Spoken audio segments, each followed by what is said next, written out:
Uai, pastor, ainda tem coisa em Romanos? Tem. Tem. Mas hoje acaba. Carta de Paulo aos Romanos, capítulo 16. Nós vamos ler o restinho da carta, dos versos 20 a 27, mas o tema da nossa meditação hoje são os versos 25 a 27. 3 versos. Carta de Paulo aos Romanos, capítulo 16. Vamos ler dos verso 21 até 27. Romanos 16, 21 em diante. Timóteo, meu cooperador, Lúcio, Jasão e Sosípatro, meus parentes, vos cumprimentam. Eu, Tércio, que redigi essa carta, vos cumprimento no Senhor. Cumprimenta-vos Gaio, meu hospedeiro, e de toda a igreja. Cumprimenta-vos Erasto, tesoureiro da cidade, e também o irmão Quarto. A graça de nosso Senhor Jesus Cristo seja com todos vós. Amém. Ora, aquele que é poderoso para vos confirmar, segundo o meu evangelho e a pregação de Jesus Cristo, conforme a revelação do mistério, guardado em silêncio desde os tempos antigos, mas agora manifesto e dado a conhecer a todas as nações, por meio das escrituras proféticas, segundo o mandamento do Deus eterno, para conduzi-las à obediência da fé. Ao único Deus sábio seja dada a glória para todos sempre por meio de Jesus Cristo. Amém. Pai Celeste, nós damos graças ao Senhor pela Tua palavra, por essa carta, por todas essas semanas de reflexões. Senhor, pelo Teu Espírito Santo, nós pedimos que tudo isso seja realizado na vida de cada um. Nos ilumina e nos orienta nessa manhã, em nome de Jesus. Amém.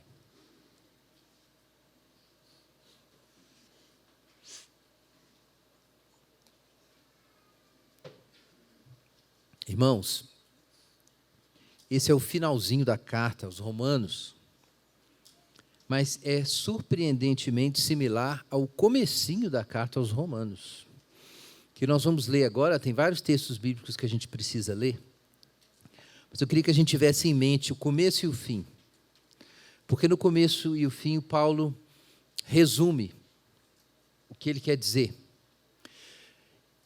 E com isso nós vamos poder responder essa pergunta, que foi a pergunta da chamada. Por que nós estamos aqui, afinal de contas? Por que essa carta foi escrita? Abra lá em Romanos capítulo 1. Na introdução da carta, os primeiros 7 versículos, os irmãos vão identificar vários temas que se repetem na conclusão da carta. Romanos 1 em diante. Paulo, servo de Jesus Cristo, chamado para ser apóstolo, separado para o evangelho de Deus, que ele antes havia prometido pelos seus profetas nas Santas Escrituras, acerca de seu filho, que humanamente nasceu da descendência de Davi, e com poder foi declarado filho de Deus, segundo o Espírito de santidade, pela ressurreição dos mortos, Jesus Cristo, nosso Senhor, por meio de quem recebemos graça e apostolado por causa do seu nome, a fim de conduzir todos os gentios para a obediência da fé, entre os quais também sois chamados para ser de Jesus Cristo.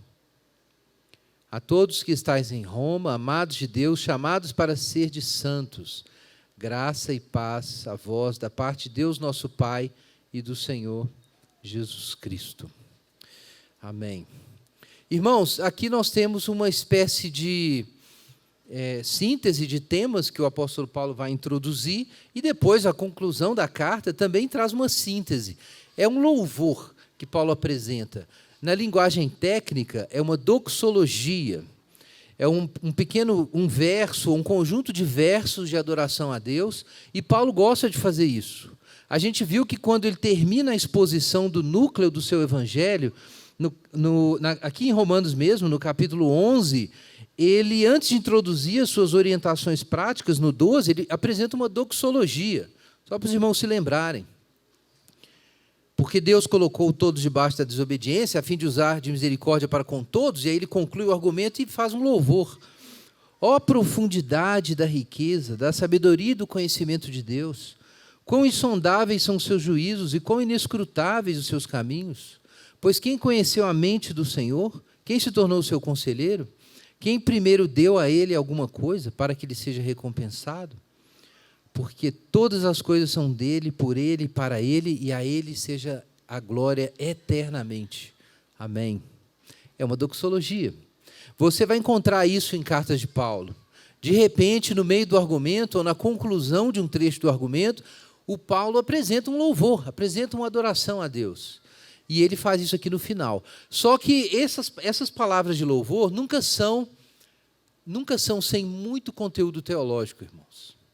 Os louvores de Paulo sempre têm relação direta, como as orações, com tudo que Paulo explicou antes, ou com tudo que Paulo vai introduzir logo depois. E a gente aprende muito, inclusive, sobre como orar, considerando os louvores, as orações e essas doxologias, que são palavras finais de adoração. Então, aqui, Paulo não está, irmãos, introduzindo nada novo. Ele não está introduzindo nada novo. Mas ele está tomando tudo isso e apresentando ali diante de Deus, ou adorando a Deus diante dos seus leitores, de um modo sacerdotal, com uma atitude sacerdotal. Aqui, essa oferta está sendo apresentada diante de Deus às vistas dos leitores, como um testemunho e um exemplo de como nós devemos olhar para o céu, de como a gente deve ver a Deus. E como a teologia da Reforma ensinou tanto, irmãos, vida cristã é gratidão, vida cristã é adoração. A vida cristã começa com o gesto de Deus em nossa direção, e tudo que faz sentido na vida cristã é uma resposta a esse gesto divino. Por isso a adoração é tão central para a vida cristã. A vida toda, nós vamos ver aqui já, é adoração, na verdade. Mas então, quando Paulo resume tudo o que ele quis ensinar nessa carta, nessa pequena doxologia, ele sumariza as razões. As razões por que nós somos cristãos, por que essa igreja existe, porque a carta foi escrita, a razão da própria missão de Paulo, e ele disse algo sobre isso pouco antes, aqui no capítulo 15 e 16, as razões estão aqui, irmãos, concentradas. E é uma surpresa encontrar essa consistência na tradição cristã e evangélica com o ensino do Evangelho de Paulo, aqui na Escritura. Veja aí na sua Bíblia, verso 25, em primeiro lugar, o que se diz é algo a respeito de Deus. Deus é aquele que é poderoso para nos confirmar, é aquele que nos dá segurança, e nós vamos entender, ou relembrar por quê. A certeza de que Deus nos sustenta e é a nossa garantia, a nossa segurança, vem do Evangelho, que Paulo chama ao longo da carta de meu Evangelho, ele usa essa linguagem em outros lugares, mas que diz respeito simplesmente a Jesus Cristo. É o anúncio de Jesus Cristo, o querigma de Jesus Cristo, como está lá no capítulo 1. O Evangelho diz respeito a seu Filho, o Filho de Deus. Então, fala-se sobre a segurança que nós temos em Deus, sobre o conteúdo dessa mensagem, que é a respeito de Jesus.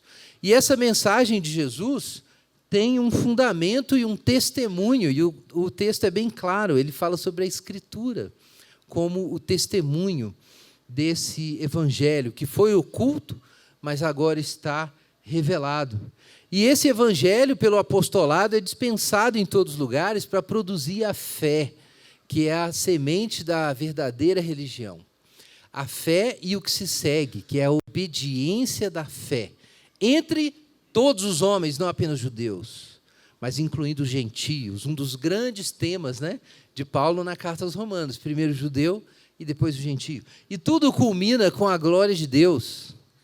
né, o que o texto afirma no verso 27. A esse que é poderoso para nos confirmar, por esses meios que ele estabeleceu e pela revelação do seu Filho e pelo anúncio do Evangelho e assim por diante, a ele seja dada a glória para todo sempre. E assim termina a carta, com a glória de Deus. Então vamos item por item, irmãos. Em primeiro lugar, qual é o assunto desse Evangelho? A gente acabou de ler no capítulo 1. O assunto é Jesus Cristo, a pregação de Jesus Cristo. Cristo é o assunto e a razão porque nós estamos aqui, é o conteúdo do Evangelho. Se você pular uma página para frente, ou simplesmente virar os seus olhos aí para a direita, veja aí em 1 Coríntios, logo no capítulo 2, olha o assunto do apóstolo Paulo, capítulo 2, versos 1 e 2. Irmãos, quando fui até vós, anunciando-vos o mistério de Deus, e é bem o assunto aqui em Romanos, não fui com linguagem pomposa nem de sabedoria, pois resolvi nada saber entre vós, a não ser Jesus Cristo e esse crucificado. Paulo, atuando como apóstolo, não veio falar, e ele está dizendo aqui aos gregos e romanos, principalmente, de Corinto, Paulo não pode ser comparado com um desses mestres de retórica e de filosofia grega que pululavam ali na região da Macedônia e da Acaia. Havia muito disso, na verdade, em todo o Mediterrâneo, ao redor ali do Mediterrâneo, esses mestres de retórica e filosofia, que era uma mistura de professores, palestrantes, advogados e apresentadores, eu ia dizer de programas, né? Mas não é exatamente como hoje, mas esses retores, né, oradores, eram constantemente contratados para processos judiciais, para representar pessoas nas reuniões cívicas, para fazer a abertura e a celebração de festas e jogos esportivos e assim por diante. Então, Paulo tem que dizer, olha, eu não sou um desses aí. Tudo que eu faço gira em torno de uma mensagem que, na verdade, é loucura para os gregos, e é Cristo e esse crucificado. Então, o assunto de Paulo é Jesus Cristo. Vamos reler um texto tantas vezes celebrado aqui. Colossenses, capítulo 2. Por que tudo na pregação de Paulo gira ao redor de Jesus Cristo? Colossenses, capítulo 2, versos 13 em diante. Ele nos tirou do domínio das trevas e nos transportou para o reino do seu Filho amado, em quem temos a redenção, isto é, o perdão de pecados. Perdão, irmãos, capítulo 1, verso 12 em diante. 13 em diante. Verso 15, ele é a imagem do Deus invisível, o primogênito sobre toda a criação, porque nele foram criadas todas as coisas, no céu e na terra, as visíveis e as invisíveis, sejam tronos, sejam dominações, sejam principados, sejam poderes, tudo foi criado por ele e para ele. Ele existe antes de todas as coisas e nele tudo subsiste. Ele também é o cabeça do corpo, que é a igreja, o primogênito, o princípio e o primogênito dentre os mortos, para que em tudo tenha o primeiro lugar.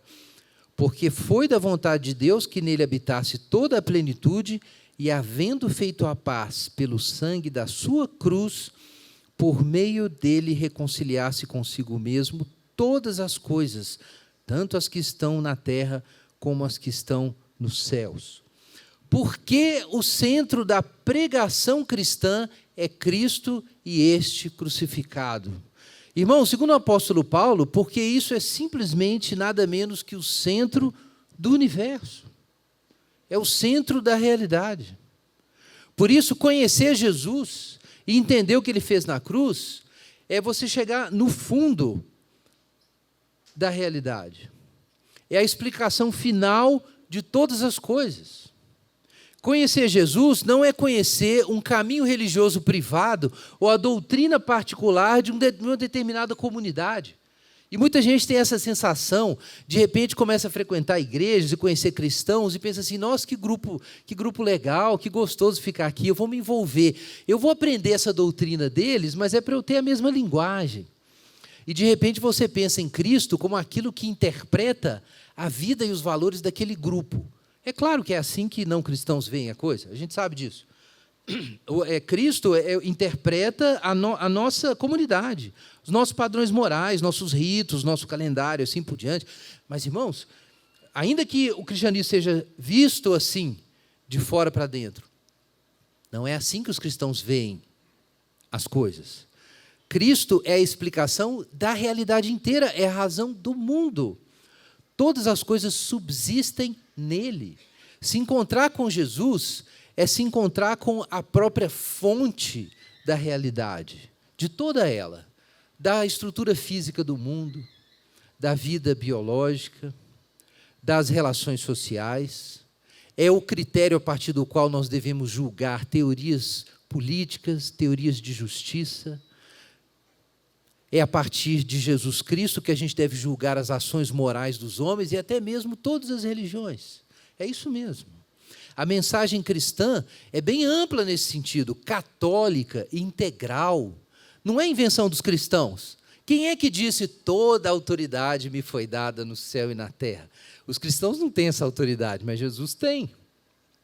Jesus é o centro da realidade. E Paulo é muito claro aqui em Colossenses.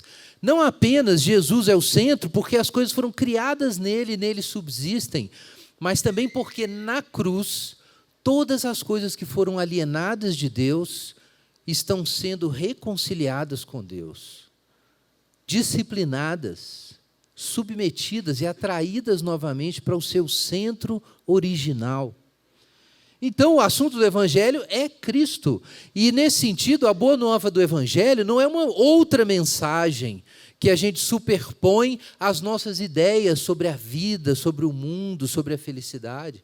A mensagem do Evangelho é a verdadeira realidade se apresentando diante de nós. Essa é a boa nova que Paulo anuncia. Então, ele é muito econômico aqui no finalzinho de Romanos, ele já falou muito sobre isso na carta toda, e mesmo na introdução ele fala mais. Ele fala a respeito do seu filho, né, que é da descendência de Davi segundo a carne, mas é o seu filho, e foi declarado com poder, filho de Deus com poder, mediante a ressurreição dos mortos, assinalado Filho de Deus, mas aqui ele só diz que é a pregação de Jesus Cristo, e nós sabemos que isso é o centro do Evangelho. Né? E o grupo de jovens escolheu bem o nome, Solo Christus. Esse é o moto da reforma, para falar sobre a centralidade e a suficiência de Jesus Cristo. Jesus não é apenas suficiente, central, no que se refere à sua relação com Deus.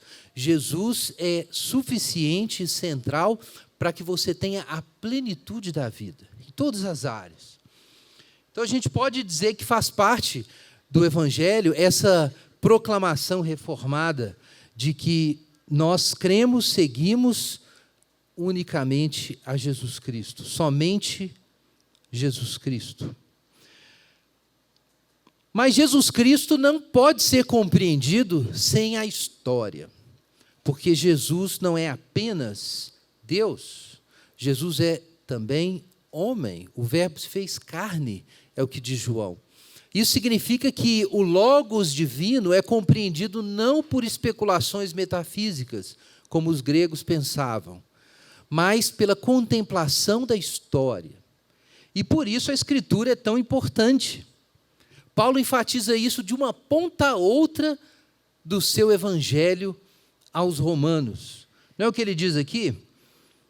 Essa pregação, ele faz essa declaração aqui, tecnicamente a gente chama de epizegética, quando a mesma coisa é dita sob ângulos diferentes. O meu Evangelho e a pregação de Jesus Cristo são a mesma coisa. Mas ele diz logo depois o seguinte sobre essa pregação, veja aí no verso 25. Conforme a revelação do mistério, guardado em silêncio desde os tempos antigos, mas agora manifesto e dado a conhecer por todas as nações, por meio das Escrituras proféticas, segundo o mandamento do Deus eterno. Então, é claro que Jesus é o centro da revelação de Deus, mas aprove a Deus que a revelação de Jesus estivesse enraizada, plenamente enraizada na cultura, na história, em testemunhos, em relações humanas concretas. Então, Deus prepara a vinda de Jesus com uma história imensa, né, que vai lá de trás, com o proto-evangelho sendo anunciado para Adão e Eva, depois com a garantia da preservação em Noé, e depois com Abraão, e a história da família de Abraão. E Jesus está vinculado com essa família. Jesus é o descendente de Abraão. Jesus é o novo Moisés. Paulo vai deixar isso claro na sua carta. Jesus é o filho de Davi. Ele diz isso no comecinho. Então, Jesus não pode ser entendido sem olhar toda a história por trás de Jesus. Por que Jesus pode ser o nosso Salvador? Porque Jesus participa da nossa carne. Jesus está enraizado na nossa história. Então, Deus planta no meio do mundo uma nação que está vinculada com esse mundo, que é Israel. E de Israel ele faz surgir o seu servo, que traz conversão para todas as nações. Então, a gente não pode pensar em Jesus sem Bíblia, irmãos. Quanta gente pensa que dá para seguir Jesus e esquecer a Escritura? Que dá para honrar Jesus Cristo e tratar a Escritura como se fosse só um livro religioso que algumas pessoas escreveram. Não, irmãos. Existe uma ligação orgânica entre Jesus e a Escritura. A Escritura dá testemunho de Jesus. E Jesus recebe e emprega sistematicamente no seu ministério, você pode ler os evangelhos, o testemunho da Escritura. Abra sua Bíblia aí em Lucas, para você se lembrar do que o próprio Jesus disse. Lucas 24, verso 44.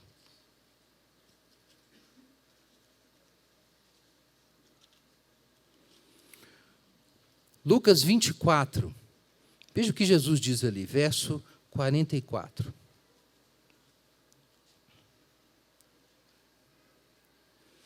São estas as palavras que vos falei, estando ainda convosco. Era necessário que se cumprisse tudo o que estava escrito sobre mim na lei de Moisés, nos profetas e nos salmos.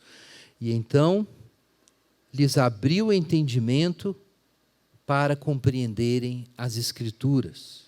E disse-lhes: está escrito que o Cristo sofreria e ao terceiro dia ressuscitaria dentre os mortos, e que em seu nome se pregaria o arrependimento para perdão de pecados a todas as nações, começando por Jerusalém. E vós sois testemunhas dessas coisas. Então vejam, irmãos, que Jesus aparece dentro dessa história, desse encadeamento narrativo. E aí a gente entende também que essa história toda existe por causa dele. A história dá testemunho de Jesus, ela foi construída para que Jesus se manifestasse, para que Jesus fizesse sentido. Eu gosto daquela analogia que eu uso para múltiplas funções do violão, né? Você toca a corda do violão, mas você precisa de uma caixa de ressonância. E quando você toca aquela caixa bem construída, com a madeira certa, a forma certa, produz aquele som bonito, né, do violão. Você pode pensar assim, que o centro da revelação de Deus, a música que ele quer trazer é Jesus, mas é necessária essa caixa. E a caixa de ressonância apropriada, dada a nossa constituição, a nossa natureza, é a história. Nós somos seres assim. A gente tem história, a gente narra a nossa vida. O seu eu não está todo completo aqui nesse instante. Você está acontecendo, né? Você tem você anteontem, tem você ontem, tem você hoje, tem algo de você amanhã ainda para acontecer. Então a gente está assim, espalhado. E essa é a nossa experiência. A gente vive um momento de cada vez. Então, quando a revelação de Deus vem, ela vem assim, com a história de uma pessoa. E é uma história que você aprende para você poder imitar na sua própria história. É uma história que você se descobre participante dela. Então, gente, esse saber estava oculto em tempos antigos, apesar de existir a Escritura. Deus foi revelando através da Escritura. Mas não era possível antes entender o seu pleno significado. Ainda que estivesse escrito lá atrás. Não por incompetência dos antigos. Não por incompetência. Não meramente por falta de boa vontade dos antigos em compreender a Jesus, ou aquele que viria. E certamente também não, porque eles não tinham métodos científicos modernos de exegese bíblica, de interpretação. Não é por isso que os antigos não entendiam que tudo converge em Jesus, irmãos. Porque, de acordo com o apóstolo Paulo, era necessária uma revelação divina, um ato divino de revelação e iluminação. Veja só, a revelação do mistério que estava guardado em silêncio desde os tempos antigos, apesar da Escritura, mas foi manifesto agora e dado a conhecer entre as nações, agora. Mas diz o apóstolo Paulo aqui que é por meio das Escrituras proféticas, segundo o mandamento do Deus eterno. Por que por meio das Escrituras? Porque, embora eles tivessem as Escrituras, faltava, irmãos, a chave. E quando Jesus se manifesta, Jesus vem aos discípulos e abre o seu entendimento para eles compreenderem as Escrituras. Então, eles descobrem que as Escrituras proféticas tiveram finalmente o seu cumprimento. E esse cumprimento aconteceu em Jesus Cristo. Importante compreender isso, irmãos, porque é o mandamento de Deus, como Paulo diz aqui no verso 26, que estabeleceu esse momento, para que finalmente o mistério oculto na Escritura fosse revelado e nós encontrássemos o seu cumprimento na pessoa de Jesus. E assim nós compreendêssemos plenamente o caráter profético da Escritura, que Paulo diz aqui.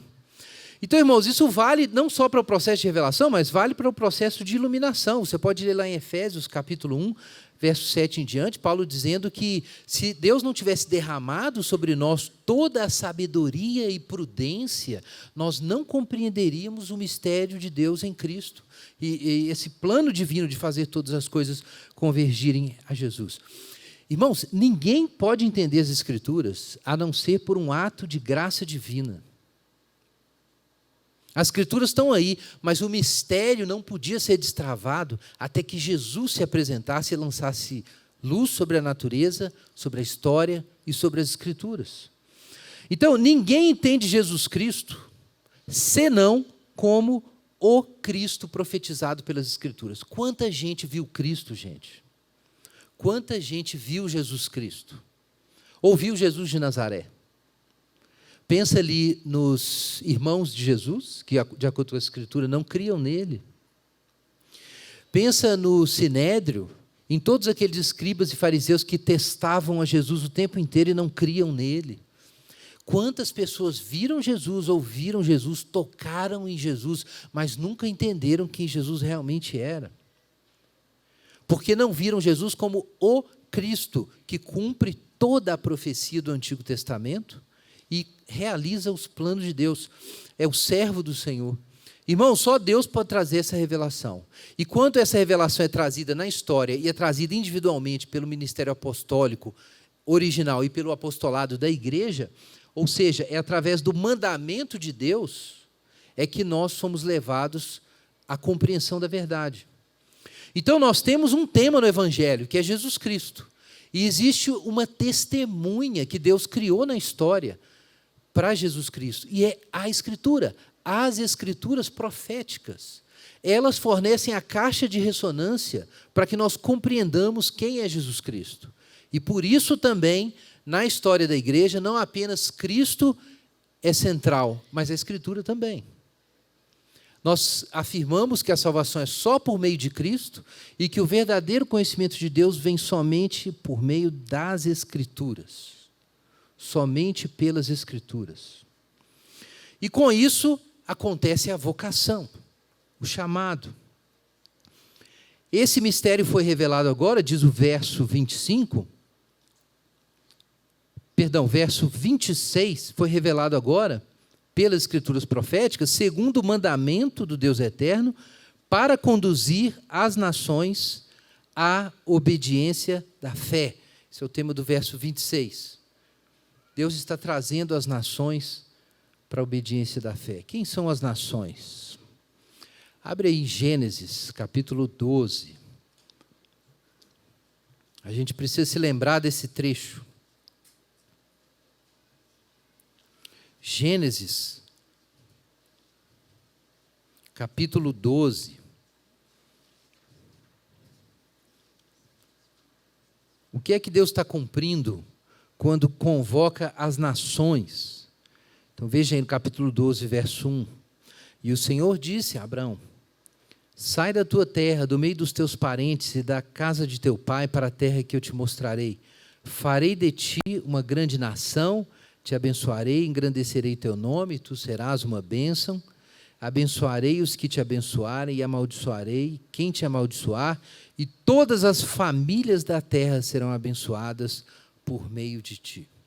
Então, irmãos, esse era o plano de Deus, escolhendo Israel, escolhendo Abraão, que todas as nações da terra fossem alcançadas. Se você ler aí 2 capítulos antes, você vai conhecer a história de um grande plano demoníaco de reunir todos os homens ao redor de uma cidade, com uma torre, que chegaria até o céu.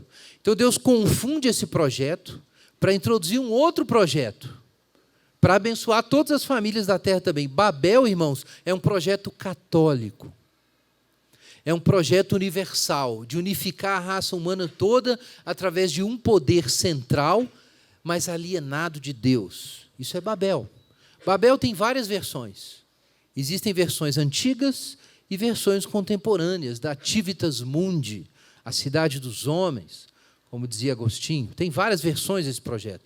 Mas Deus tem um outro projeto, então Ele espalha as nações, e aí nós temos lá em Gênesis a famosa Tábua das Nações, contando como da descendência de Noé surgiram todas as nações da terra.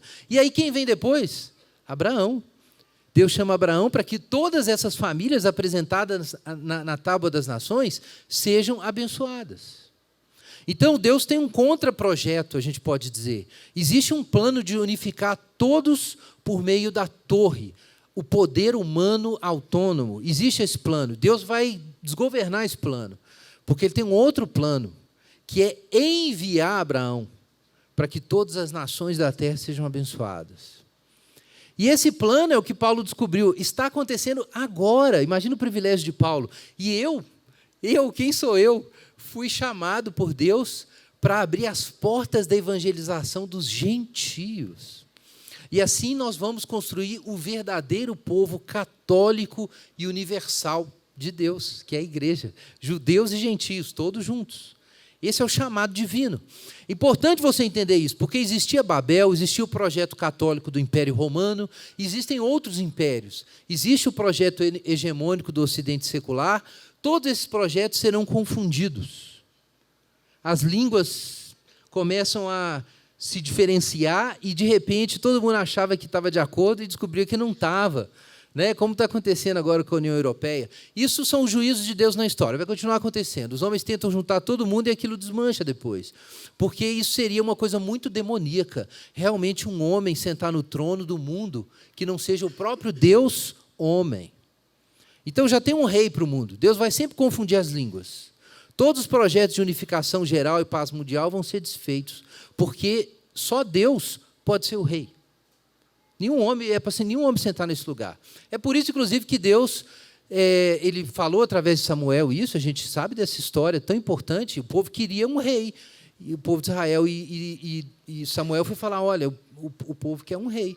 E aí Deus fala, olha, rejeitaram a mim como rei, foi você. Então o povo queria um rei terreno, ao invés de funcionar assim, plural, como uma confederação de tribos, com Deus sendo o Senhor. Irmãos, esses projetos serão desfeitos, mas tem um projeto em curso que é o reino que não será destruído. Esse projeto está em curso e vai atingir seu propósito. Jesus Cristo já anunciou que toda a autoridade no céu e na terra foi dada a Ele. Por isso ninguém pode sentar nesse lugar.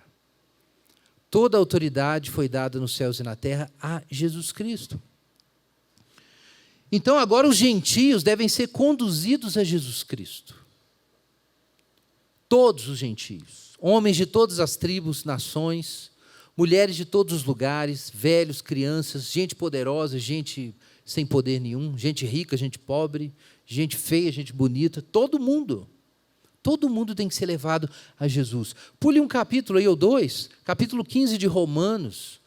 Vocês vão se lembrar que no capítulo 1 de Romanos, Paulo diz que o pecado acontece porque os homens, tendo conhecimento de Deus, não o glorificaram como Deus, nem lhe deram graças. O pecado começou assim. E Deus vai reunir de novo todos os homens num grande culto cósmico.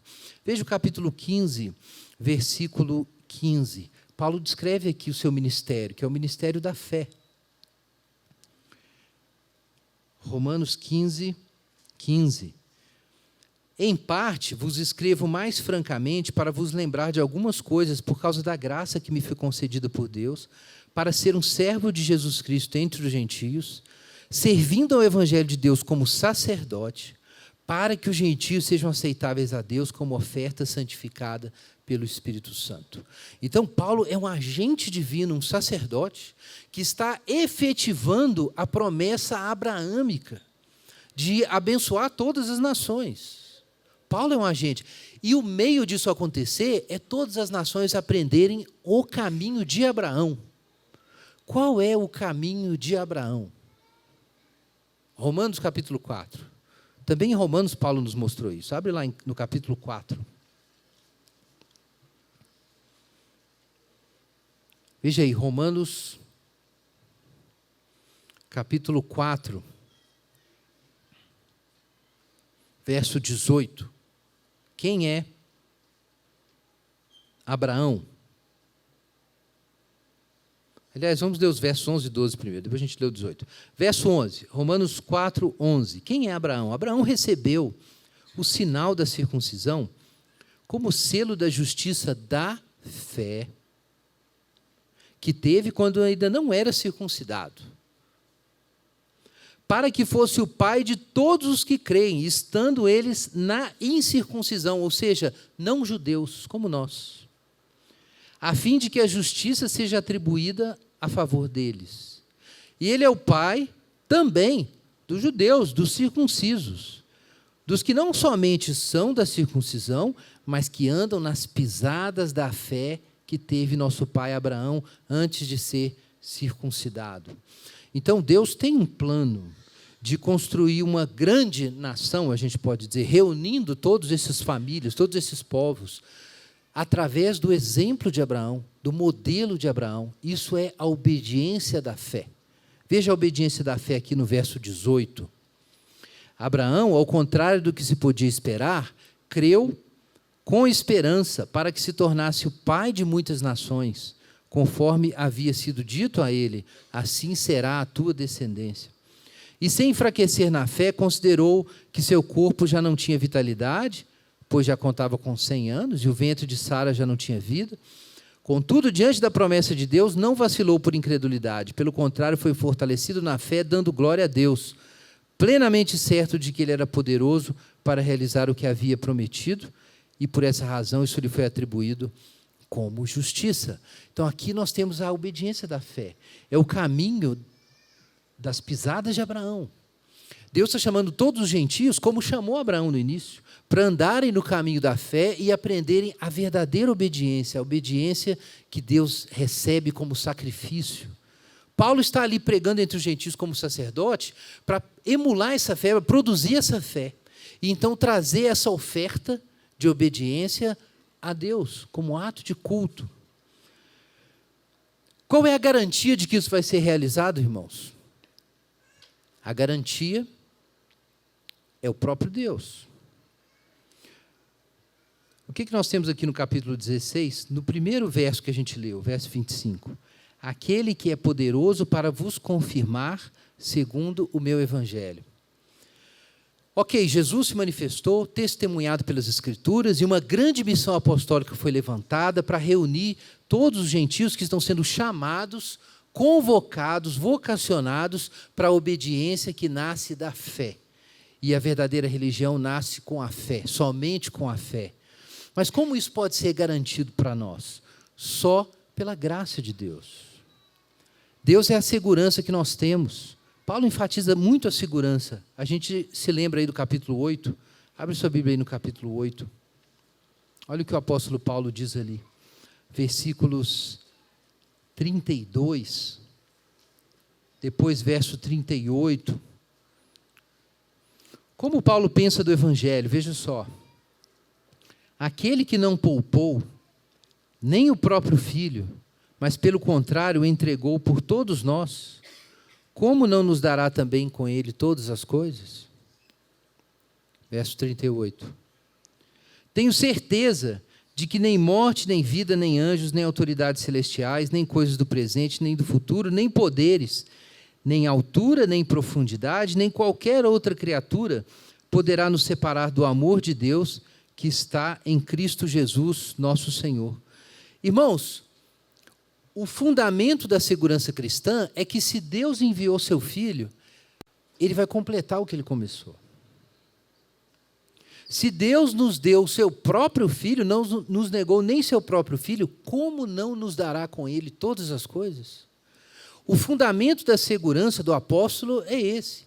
Por isso ele diz que, tendo o amor de Deus sido derramado em nosso coração, a nossa esperança, a gente sabe que a nossa esperança não será frustrada, não será confundida. Isso está também em Romanos capítulo 5. Por que tem que ser desse jeito? Porque, irmão, se a nossa salvação dependesse 1 milímetro do nosso esforço ou da nossa competência, nós estaríamos perdidos. Isso era uma das razões de sofrimento do Lutero, eu disse do apóstolo Lutero, do nosso querido mestre pastor Lutero. Essa era uma razão de ansiedade. A doutrina que ele tinha recebido como monge, antes de entender a justificação pela fé, é que ele devia fazer o melhor possível, e a graça de Deus ia completar o que faltava. E o que ele descobria é que ele nunca conseguia fazer o melhor possível. E isso foi uma razão de grande desespero, porque nenhuma etapa do processo você pode encher 100%, você vai ser perfeito diante de Deus. Então, como é que Deus garante as coisas que Ele deseja que nós alcancemos? Então, eu vou ler um trecho aqui de Romanos também, vamos se lembrar, está no capítulo 4, mas quem não quiser abrir não precisa. Capítulo 4, ele diz o seguinte, no verso 15, a lei produz ira. Aí ele diz no verso 16, por essa razão, a promessa procede da fé, para que seja segundo a graça, a fim de que a promessa seja confirmada a toda a descendência. Veja que importante esse raciocínio do apóstolo Paulo. Para a promessa ser firme, ela tinha que ser segundo a graça. Não podia ser pela lei, porque a lei produz ira, rebeldia, desobediência. Está lá em Romanos 7, Romanos 8. Então, a promessa de Deus não podia depender da nossa obediência. É por isso, então, que ela é pela graça e recebida pela fé. Porque assim ela é como? Firme. Essas são as palavras do apóstolo Paulo. Também ele diz isso no capítulo 5, que o plano divino é que a graça tenha a preeminência em tudo, para que Deus seja glorificado. Porque se eu trabalhei e eu tenho méritos, e uma parte é minha, eu não vou dar a glória a Deus pelo que eu fiz, porque a glória é minha. Mas o Evangelho exclui toda a jactância humana. Então, diz o apóstolo Paulo, que aonde o pecado abundou, assim superabundou a graça. Para que, assim como o pecado reinou na morte, a graça reine pela justiça e para a vida eterna. O plano de Deus é o louvor da glória da sua graça. E como que Deus cumpre isso? Sendo o autor da salvação do início até o final. É por isso, então, que a salvação é certa. E Paulo diz no capítulo 8 essas palavras. Aquele que não nos poupou o seu próprio Filho, antes por todos nós o entregou, como não nos dará com ele todas as coisas? Como não garantirá o fim do processo de salvação? Se Deus esteve com a gente lá atrás em Jesus, como não estará no final, no dia do juízo? Se Deus entregou seu próprio Filho há 2000 anos atrás, como é que não vai garantir a caminhada cristã de cada um dos eleitos até o final? Então é disso que Paulo fala, quando ele termina o Evangelho, termina a sua carta, celebrando os temas da carta. Por isso ele diz que nós estamos firmes em Jesus Cristo, aquele que é poderoso para vos confirmar segundo o meu Evangelho. Nós vamos ficar firmes até o final, por causa da graça de Deus. E tudo isso culmina em quê, irmãos? Verso 27. A único Deus sábio seja dada a glória para todos sempre, por meio de Jesus Cristo. Então, irmãos, a gente ora no Pai Nosso, santificado seja o teu nome. É claro que nós devemos santificar o nome de Deus. Mas Jesus colocou isso na abertura da sua oração. Porque, em última instância, só Deus pode santificar o seu próprio nome. E Deus está trabalhando na história, irmãos, para que o seu nome seja glorificado. Todas as coisas convergem para a glória de Deus. Nós lemos no começo da reflexão hoje, em Romanos capítulo 11, todas as coisas existem, são dele, por meio dele e para ele. Todas as coisas. Também Colossenses capítulo 1 diz que todas as coisas são por meio de Jesus Cristo e para Jesus Cristo. Mas no capítulo 15, falando sobre o chamado dos gentios, Paulo é muito mais claro, e nós passamos por isso, capítulo 15, versículo 9. Veja aí na sua Bíblia, verso 7 em diante, 7 até 9. Vejam só. Portanto, acolhei-vos uns aos outros, como Cristo nos acolheu, para a glória de Deus. Cristo nos acolheu para a glória de Deus. Ao único Deus sábio seja dada a glória por todo sempre, para todo sempre, por meio de Jesus Cristo. Então, Jesus é o mediador da nossa salvação, mas também é aquele, o servo do Senhor, aquele que vai realizar o grande culto cósmico. É o sumo sacerdote da adoração universal, é Jesus. E ele foi enviado às nações para trazer as nações para a adoração. Então ele enfatiza isso no capítulo 15, verso 8. Olha o que Paulo diz. Afirmo, pois, parece que ele está precisando argumentar por esse ponto, enfatizar esse ponto. Afirmo, pois, que Cristo se tornou servo da circuncisão por causa da fidelidade de Deus para confirmar as promessas feitas aos patriarcas. Abraão, capítulo 12, em ti serão benditas todas as famílias da terra, para confirmar as promessas feitas aos patriarcas, para que os gentios glorifiquem a Deus por causa da sua misericórdia. Irmãos, todo o plano de salvação divina gira ao redor, em última instância, da glória de Deus. E a gente viu tantas vezes aqui que adorar a Deus é necessário para que as criaturas existam e sejam quem são.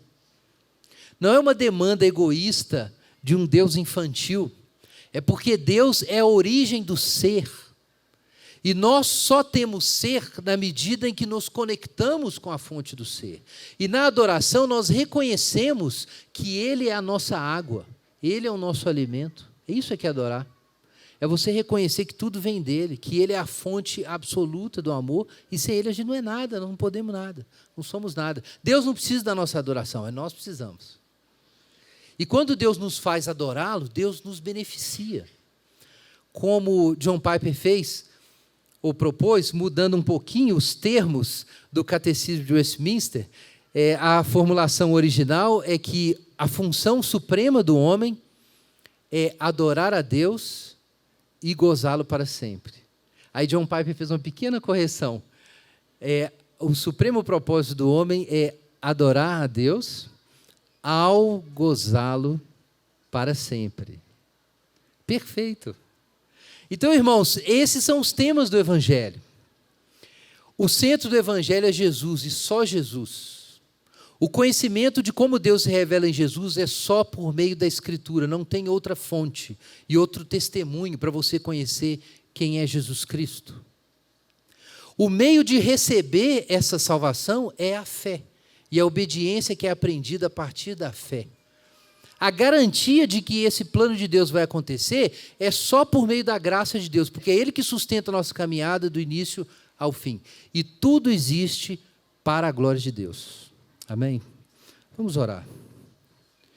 Enquanto os irmãos distribuem os elementos, ore ao Senhor para que esse evangelho de Paulo, que nós estudamos por tantas semanas, ele seja absorvido, recebido, crido do fundo do seu coração, para que você possa receber e expressar todos os benefícios da graça. Busca o Senhor agora, enquanto a gente se prepara para a ceia, e se prepare para entregar a sua vida totalmente ao Jesus desse Evangelho.